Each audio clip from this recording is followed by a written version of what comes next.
Hey guys, how you doing today? So we have a 2016 Ford F-150 XLT that the owner of this vehicle said that he thought he needed a front wheel bearing on the driver's side.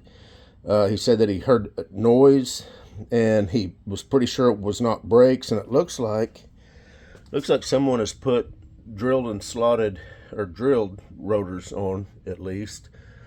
So I'm assuming he probably did that thinking that that's what the noise was. So he knows that it's not the brakes because they're brand new.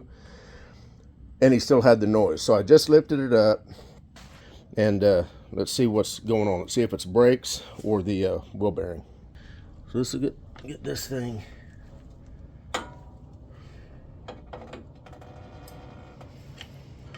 pried back here.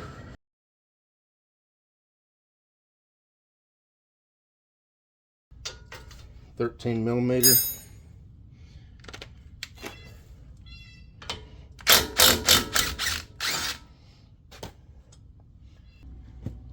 So I've got to get this bracket off right here so I can get the rotor off. Alright guys, so I'm going to trace this wire up, and where it goes is right here. This is for the ABS sensor. So I'm just going to pull it out of the little retainer so that I can get to it easier. Take me a little screwdriver, stick in here, pull this tab up, push it, pull the connector out, and then fish the connector down there. That way that's done. And you'll have a few of these little retainers that you're going to want to take off. Just use whatever kind of, you can use a screwdriver, use whatever kind of retainer removing tool you have. There's one more up here. You can see the back of it right there, I think. Anyway, looks like an 8mm to take off there.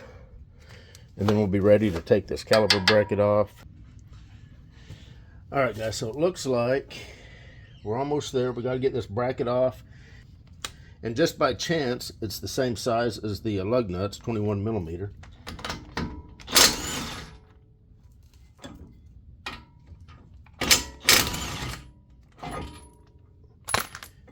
Now the book does tell you not to reuse these. The only reason is because the new ones come with they're pre-Loctited. So if you clean these off, put some fresh Loctite on there, you can reuse these, no problem. And any Torx that I use will be in the description. We're going to move that. We got to take, I guess we can go ahead and take this rotor off.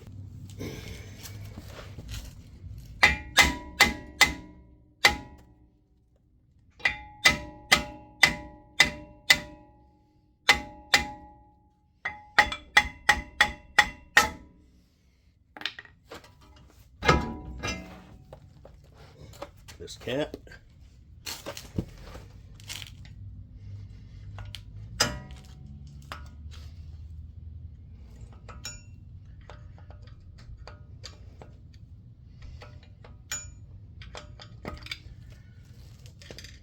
And I think, yeah, 15mm.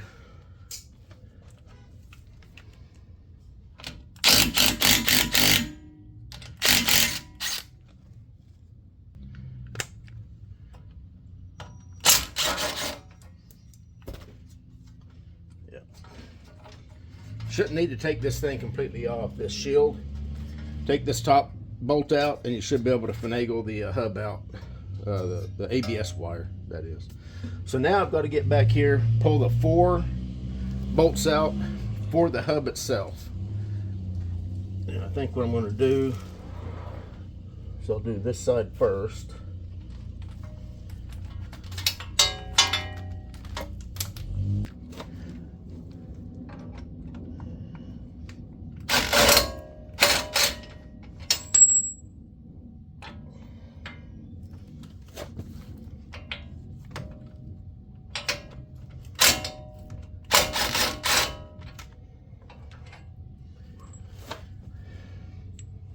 Two bolts on that side, two on this side.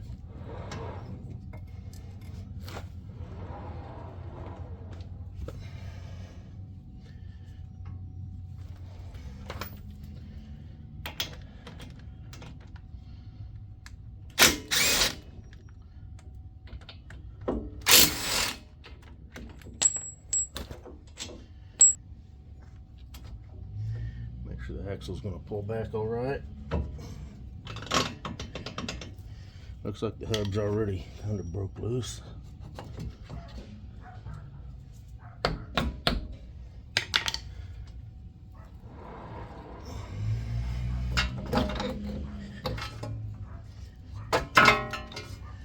There's the old hub.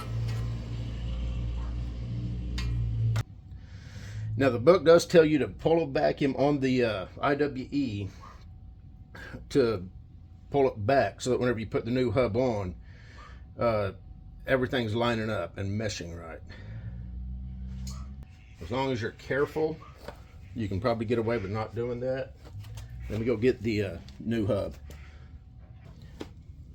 Alright guys, so I got preoccupied, had to turn the camera off, then I forgot to turn it back on. Luckily I caught myself. I've got the 4 bolts loosely installed in the hub. I've got these front 2 tight. I've still got to torque them. But there's a measurement that you want to make sure you have on this front stud. Otherwise you'll destroy your IWE if you tighten it up and those gears are not meshed together.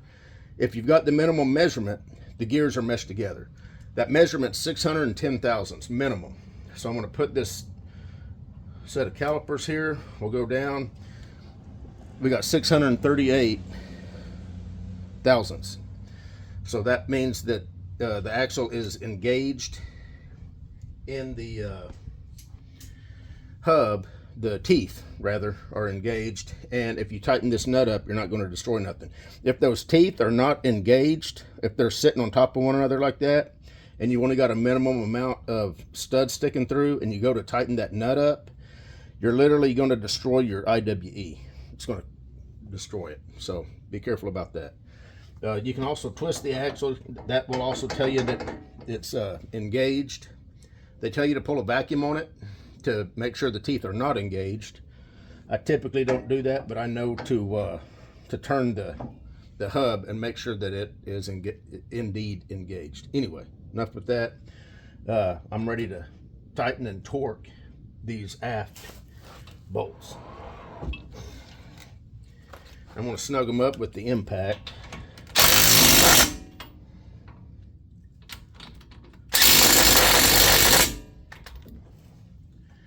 Then we'll hit them with the torque wrench. Now this one we can do without an extension, not extension, but a swivel. Try not to use a swivel on a torque wrench if you can help it. And I'm gonna have to move the camera. I'll put the torques in the description of the video.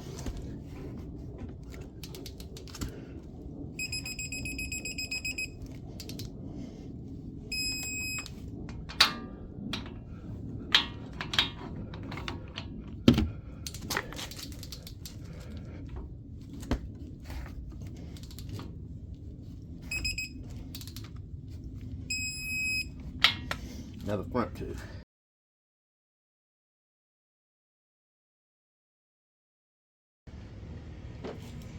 Wouldn't really recommend using an impact on this little bolt, but if you're familiar with your tools, you can get by with it.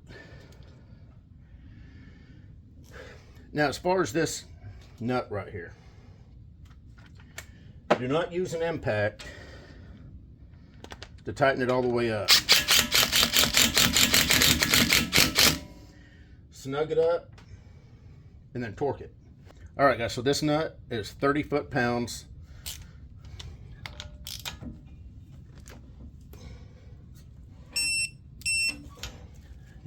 You don't want to go any more than that. If you end up snapping that stud off, you're going to be buying an axle shaft. Now we'll get the rotor put on and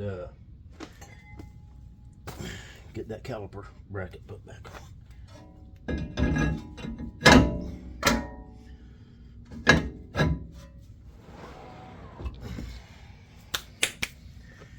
Now, like I said, these bolts, they do say replace. They also say to replace these. I've never had a problem as long as they're torqued properly. But the reason they tell you to replace these is because they're pre-Loctited. The new ones are. So as long as you put some Loctite on them, you should be good. I'm just going to use blue.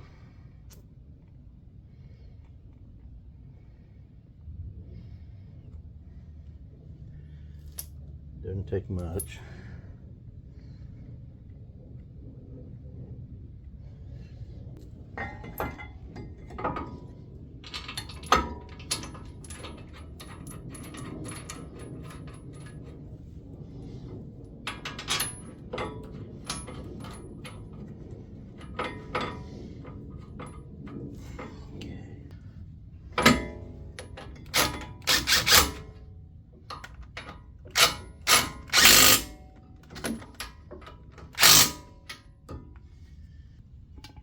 $184 foot-pounds is what they want on these.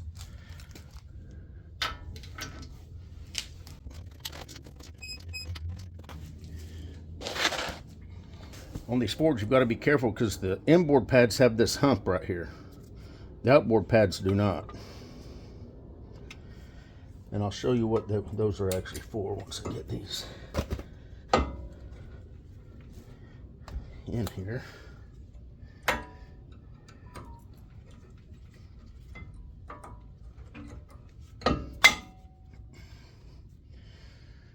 If you look at the caliper, you got these two pockets for those humps. On the outboard side, you do not. So make sure when you're doing these brakes that you get the right pads on the right one. To me, that's a poor design on Ford's part. They shouldn't have made something that was that easy to get mixed up. So I'm going to go ahead and get this brake bolted up. Or brake caliper, rather. I need to squeeze the pistons in just a little bit. And what I like to use is just a big pair of channel locks.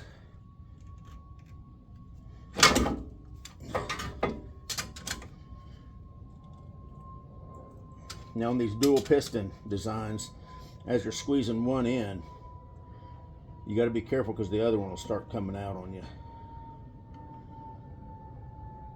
But if you go slow, you can do it.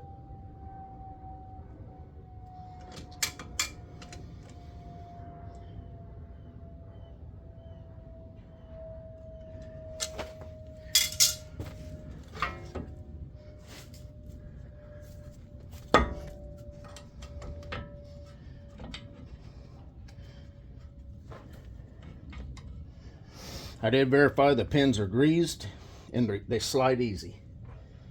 That's something else you want to do. Make sure your boots right here are not ripped or torn. Make sure your piston boots are in good shape.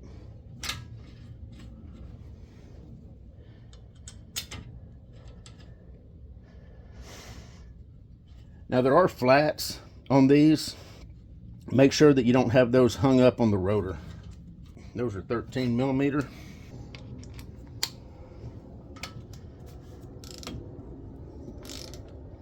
Again, torques will be in the description.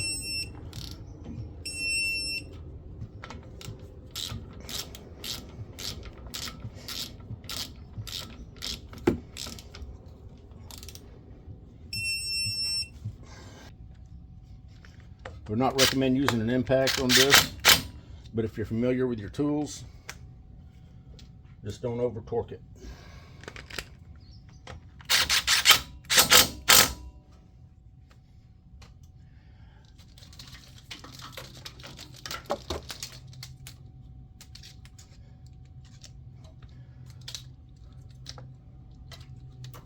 So I just got to finish routing this wire up, get it hooked up, and this will be a done deal. I'm going to get some brake clean this rotor off. One more thing. I guess I forgot. Man, I don't know. That's not really feeling real good, so I think what I'm going to do is I'm just going to kind of slightly deform this so hopefully it will want to